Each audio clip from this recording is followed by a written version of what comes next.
ಸಿದ್ದರಾಮಯ್ಯನವರು ಎದುರಿದ್ದಾರೆ, ಸ್ವಲ್ಪ ಶೇಕ್ ಆಗಿದ್ದಾರೆ. ನೀನು ಹೇಳ್ತಾ ಇದೆಯಲ್ಲ, ಅಲ್ಲ ಅಶೋಕ್ ಅವರು ಹೇಳಿದ್ರು. ಅಶೋಕ್ ಹೇಳ್ದದ್ದು ನನಗೆ ಕೇಳಿದ್ರೆ ಅಶೋಕ ಎದುರ್ಕೊಂಡಿರ್ಬೇಕು. ಅಲ್ಲ ಆ ಥರ ಆಗಿದೆಯಾ? ಅಲ್ಲಪ್ಪ, ಅಶೋಕ ಎದುರ್ಕೊಂಡಿರ್ಬೇಕು ಅಂತ ಮೊದಲು ಹೇಳ್ರಿ. ಟಾರ್ಗೆಟ್ ಮಾಡ್ತಾ ಇದ್ದಾರೆ. ಅವ್ರಿಗೆ ಯಾಕೆ ಹೆದರಿಕೆ ಸರ್? ಅವ್ರಿಗೆ ಯಾಕೆ ಹೆದರಿಕೆ ಸರ್? ನನಗೆ ಯಾಕೆ ಹೆದರಿಕೆ? ಟೆಲ್ ಮೀ, ನನಗೆ ಯಾಕೆ ಹೆದರಿಕೆ? ಕಾನೂನು ರೀತಿ ಅವರು ಮಾಡಿಲ್ಲ, ನಾನು ಯಾಕೆ ಹೆದರ್ಕೋಬೇಕು? ಕಾನೂನು ತಪ್ಪು ಮಾಡಿದ್ರೆ ತಾನೇ ಹೆದರ್ಕೋಬೇಕು. ನಾ ತಪ್ಪೇ ಮಾಡಿಲ್ವಲ್ಲ.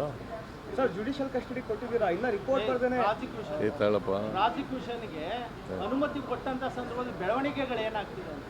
ಅನುಮತಿ ಕೊಟ್ಟಿದ್ದಾರೆ, ಇನ್ನೂ ಕೊಟ್ಟಿಲ್ವಲ್ಲ. ನೀನೇ ಮುಂಚಿತವಾಗಿ ಕೇಳ್ತಾ ಇದ್ದೆ. ನಿನ್ನ ಜೊತೆ ಮಾತಾಡಿದ್ರ ಗವರ್ನರು?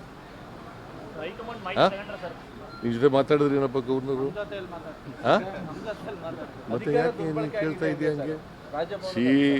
ನೋಡಪ್ಪ, ನಿನ್ನೆ ಕ್ಯಾಬಿನೆಟ್ ಮೀಟಿಂಗ್ನಲ್ಲಿ ನಾನು ಕೆಟ್ಟ ಸಂಪ್ರದಾಯ ಆಗಬಾರ್ದು ಅಂತೇಳಿ ಹೋಗಲಿಲ್ಲ. ನಾನು ನಾಮಿನೇಟ್ ಮಾಡಿದ್ದೆ ಡಿ ಕೆ ಶಿವಕುಮಾರಿಗೆ ಕ್ಯಾಬಿನೆಟ್ ಮೀಟಿಂಗ್ ಮಾಡಲಿಕ್ಕೆ. ಅವರು ಶೋಕಾಸ್ ನೋಟಿಸ್ ಕೊಟ್ಟಿದ್ರಲ್ಲ, ಅದನ್ನು ಇಟ್ಕೊಂಡು ಚರ್ಚೆ ಮಾಡಿದ್ದಾರೆ. ಸುದೀರ್ಘವಾಗಿ ಚರ್ಚೆ ಮಾಡಿ ಅದು ಕಾನೂನು ಬಾಹಿರ ನೋಟಿಸ್ ಕೊಟ್ಟಿರ್ತಕ್ಕಂಥದ್ದು. ಅದಕ್ಕೋಸ್ಕರ ಆ ನೋಟಿಸನ್ನು ವಿಡ್ರಾ ಮಾಡಬೇಕು. ಮತ್ತು ಅಬ್ರಾಮ್ ಒಬ್ಬ ಅವನ ಆಂಟಿಜೆಂಟ್ಸ್ ನೋಡಿದಾಗ ಅವನೊಬ್ಬ ಬ್ಲ್ಯಾಕ್ ಮೇಲರು. ಅವನ ಕಂಪ್ಲೇಂಟ್ ಮೇಲೆ ನೀವು ಆಕ್ಟ್ ಮಾಡಿರ್ತಕ್ಕಂಥದ್ದು ಕಾನೂನು ಬಾಹಿರವಾಗಿರ್ತಕ್ಕಂಥ ವಿಚಾರ. ಅವನು ಈ ಥರದ್ದು ಅನೇಕ ಜನರಿಗೆ ಇಂಥದೇ ನೋಟಿಸ್ ಕಂಪ್ಲೇಂಟ್ಗಳನ್ನು ಕೊಡ್ತಾ ಇದ್ದಾನೆ. ಅದು ಯಾವುದೇ ಅಫೆನ್ಸನ್ನು ನಾನು ಮಾಡಿಲ್ಲ. ಅದರಿಂದ ನೀವು ಯಾಕಂತಂದರೆ ಅವನು 26ನೇ ತಾರೀಕು 26/7/2024 ಕಂಪ್ಲೇಂಟ್ ಕೊಟ್ಟವನು 11:30. ಅವತ್ತೇ ರಾಜ್ಯಪಾಲರು ಶೋಕಾಸ್ ನೋಟಿಸ್ ಕೊಡ್ತಾರೆ. ಒಂದೇ ದಿನದಲ್ಲಿ ಅಷ್ಟೊಂದು ಕಂಪ್ಲೇಂಟನ್ನು, ಲೀಗಲ್ ಮ್ಯಾಟರು ಇರ್ತಕ್ಕಂಥದ್ದು. ಎಲೆಕ್ಟೆಡ್ ಗೌರ್ಮೆಂಟ್ನ ಚೀಫ್ ಮಿನಿಸ್ಟ್ರು ನಾನು, 136 ಜನ ಆಶೀರ್ವಾದ ಮಾಡಿ ಕಳಿಸಿದ್ದಾರೆ. ಅಂಥ ಸರ್ಕಾರದ ಮುಖ್ಯಮಂತ್ರಿ ನಾನು. ನನಗೆ ನೋಟಿಸ್ ಕೊಡುವಾಗ ಎಲ್ಲ ಕಾನೂನನ್ನು ಕೂಲಂಕಷವಾಗಿ ನೋಡಬೇಕಾಗಿತ್ತಲ್ವ. ಏನೂ ನೋಡಿಲ್ಲ, ಆತಾತರವಾಗಿ ಮಾಡಿದ್ದಾರೆ. ಕೇಂದ್ರ ಸರ್ಕಾರದ ಕೇಳಪ್ಪ, ಇಲ್ಲಿ ನಾ 7 ಗಂಟೆ ನೀವೇ ಎಲ್ಲ ಕೇಳಿದ್ರೆ ಹೆಂಗೆ? ನಿಮಗೆ ಕಾನೂನು ಗೊತ್ತಿದೆ, ಕಾನ್ಸ್ಟಿಟ್ಯೂಷನ್ ಗೊತ್ತಿದೆಯಾ? ಓದ್ಕೊಂಡಿದ್ದೀರಾ? ಮತ್ತೆ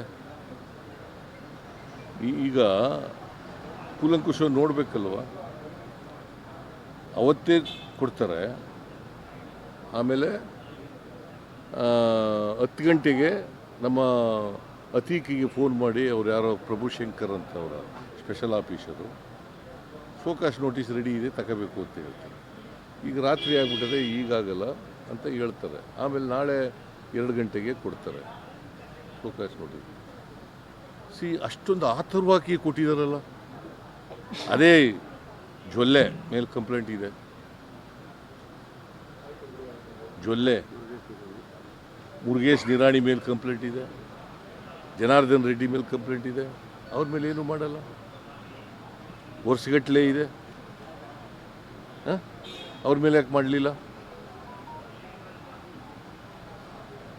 ದಟ್ ಮೀನ್ಸ್ ಟು ಸೇ, ಕೇಂದ್ರ ಸರ್ಕಾರ ರಾಜಭವನವನ್ನು ದುರ್ಬಳಕೆ ಮಾಡ್ಕೊತಾ ಇದೆ. ಎಲೆಕ್ಟೆಡ್ ಗೌರ್ಮೆಂಟನ್ನು ಡಿಸ್ಟೆಬಿಲೈಸ್ ಮಾಡಬೇಕು ಅಂತ ಹೊರಟಿದ್ದಾರೆ. ಸೊ ಅವರು ಕೊಟ್ಟಿರ್ತಕ್ಕಂಥ ನೋಟಿಸು ಕಾನೂನು ಬಾಹಿರವಾದದ್ದು. ಇದು ಸಂವಿಧಾನವನ್ನು ಕೊಲೆ ಮಾಡ್ತಕ್ಕಂಥ ರೀತಿ ಇದು. ಪ್ರಜಾಪ್ರಭುತ್ವವನ್ನು ನಾಶ ಮಾಡ್ತಕ್ಕಂಥ ರೀತಿ ಇದು. My role is not there. Where is my role? ಹೇಳಿ ನೋಡೋಣ, ನನ್ನದು ರೋಲ್ ಏನಿದೆ.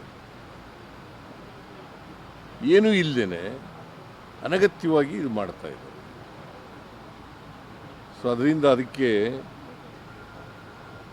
ನಾವು ಶೋಕಾಸ್ ನೋಟಿಸ್ ಕೊಟ್ಟಿರ್ತಕ್ಕಂಥದ್ದು ಕಾನೂನು ಬಾಹಿರವಾಗಿದೆ, ಸಂವಿಧಾನಕ್ಕೆ ವಿರುದ್ಧವಾಗಿದೆ. ಅದಕ್ಕೋಸ್ಕರವಾಗಿ ಇದನ್ನು ಎಲೆಕ್ಟೆಡ್ ಗೌರ್ಮೆಂಟನ್ನು ನೀವು ಅವರ ಕೈಗೊಂಬೆ ರೀತಿ ಕೆಲಸ ಮಾಡ್ತಾ ಇದ್ದೀರಿ, ಸೆಂಟ್ರಲ್ ಗೌರ್ಮೆಂಟ್ನ ಕೈಗೊಂಬೆ ರೀತಿ ಕೆಲಸ ಮಾಡ್ತಾ ಇದ್ದೀರಿ. ಇದನ್ನು ವಾಪಸ್ ತಗೋಬೇಕು. ಯಾಕಂತಂದರೆ ಚೀಫ್ ಮಿನಿಸ್ಟ್ರಿಗೆ ಅಡ್ವೈಸ್ ಮಾಡೋರು ಯಾರು? ಅಲ್ಲ, ಗವರ್ನರ್ಗೆ ಅಡ್ವೈಸ್ ಮಾಡೋರು ಯಾರು? Council of ministers. ನಾವು ಅಡ್ವೈಸ್ ಮಾಡಿದ್ದೀವ? ನಮ್ಮನ್ನು ಕೇಳಿದಾರ? ಆಮೇಲೆ ಮುಖ್ಯ ಕಾರ್ಯದರ್ಶಿಗಳು ಪತ್ರ ಬರೆದಿದ್ದಾರೆ ಡೀಟೈಲಾಗಿ. ಅವತ್ತೇ 26ನೇ ತಾರೀಕು 6:30 ಕೊಟ್ಟಿದ್ದಾರೆ. ಅದನ್ನೂ ನೋಡಿಲ್ಲ.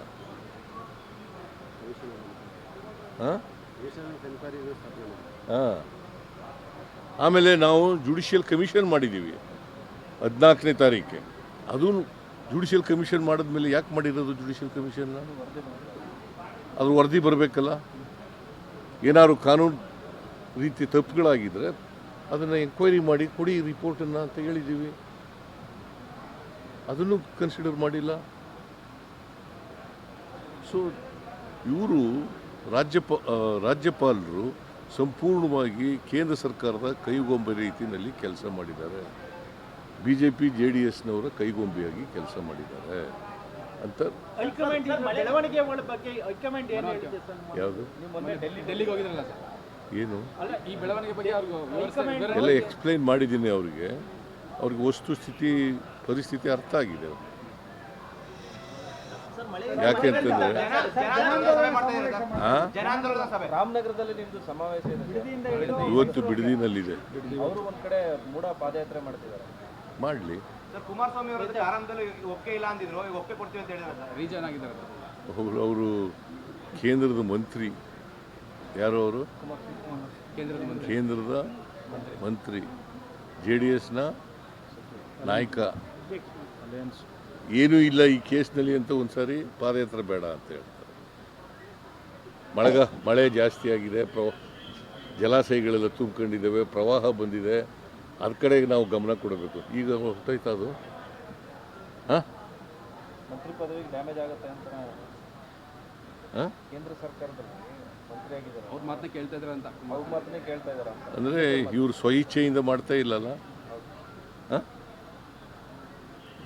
ಇದನ್ನೆಲ್ಲ ಎದುರಿಸೋದಕ್ಕೆ ನೀವು ಎಷ್ಟು ಮಟ್ಟಕ್ಕೆ ಸಿದ್ಧರಾಗಿದ್ದೀರಿ? ನಾವೆಲ್ಲ ಸಿದ್ಧ ಆಗಿದ್ದೀವಿ, ಎಲ್ಲ ಎದುರಿಸ್ತೀವಿ. ಮಳೆಯಿಂದ ಮನೆಗಳು ಬಿದ್ದೋಗಿದೆ. ಎಲ್ಲ ವರದಿ ತರಿಸ್ತಾ ಇದ್ದೀನಿ. ಮನೆ ಬಿದ್ದಿರೋದಿರ್ಬೋದು, ರಸ್ತೆ ಕೆಟ್ಟಿರೋದಿರ್ಬೋದು, ಬ್ರಿಡ್ಜ್ಗಳು ಬಿದ್ದೋಗಿರೋದಿರ್ಬೋದು, ವಿದ್ಯುತ್ ಕಂಬಗಳು ಹೋಗಿರ್ತಕ್ಕಂಥದ್ದು ಇರ್ಬೋದು. ಇದ್ರ ಬಗ್ಗೆ ಎಲ್ಲ ವರದಿ ತರಿಸ್ತೀವಿ. ಗೊಂದಲ ಆಗಿದೆ ಸರ್. ಅಂದ್ರೆ ಮನೆಗಳು ಕಟ್ಟಿಸ್ಕೊಡ್ತೀವಿ ಮತ್ತೆ ಪರಿಹಾರನೂ ಕೊಡ್ತೀವಿ ಅಂತ ಕೃಷ್ಣ ಬೈರೇಗೌಡರು ಹೇಳಿದ್ದಾರೆ. ಆದೇಶ ಆಗಿಲ್ಲ. ನಾವು ಕ್ಯಾಬಿನೆಟ್ನಲ್ಲೇ ತೀರ್ಮಾನ ಮಾಡಿದ್ದೀವಿ. SDRFನವರು ಸರ್ಕಾರ ಎಷ್ಟು ಕೊಡಬೇಕು, ಅದ್ರ ಜೊತೆಗೆ ಒಂದು ಮನೆನೂ ಕೊಡ್ತೀವಿ. ಮನೆನೂ ಕಟ್ಕೊಡ್ತೀವಿ. ಆದೇಶ ಆಗುತ್ತಾ ಸರ್? ಯಾವಾಗ ಆಗುತ್ತೆ ಸರ್? ಆದೇಶ ಆಯ್ತು. Thank you sir.